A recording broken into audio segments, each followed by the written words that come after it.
So now the real fun begins. As I mentioned earlier, the FUDK build is strongest against Adept plays.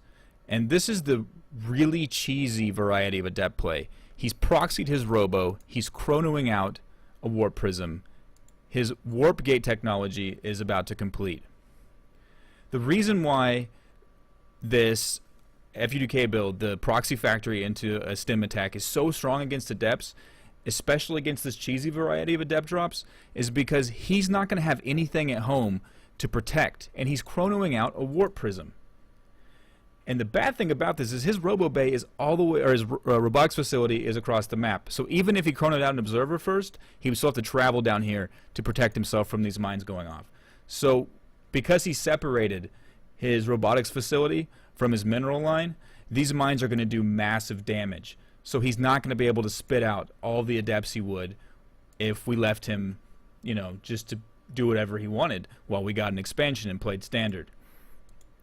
So these mines are going to do epic damage generally in a scenario where he doesn't have an observer here to defend, and he won't have one until either he's either forced to make an observer first and delay his Adept attack just so he can keep his mining going, because he doesn't have an expansion. This is a super cheesy play. He's on one base, proxy robotics facility, Adept drop.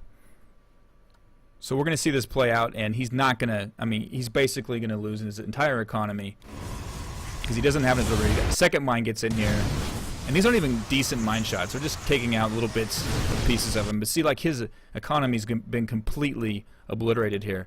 And as you can see, I've already chased off. He did drop in 2 Adepts, but he didn't have enough resources to, you know, just flood my base with Adepts. And as you can see, my stim is actually at about 90% completion. The golden rule, this is almost a mistake. The golden rule with his build is to leave your base at 75% stim completion. Let's see if we can back this up a little bit, and I'll see what happened here.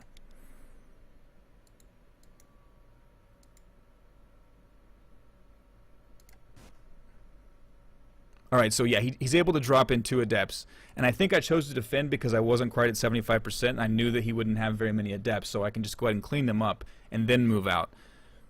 So I'm going to hit a little bit later, but since I've already done so much economy damage, it doesn't really matter. He's not going to be able to have enough units to defend once I get to his base. So I decided in this scenario to go ahead and defend the Adepts, but we have Marine Marauder, pretty strong against Adepts.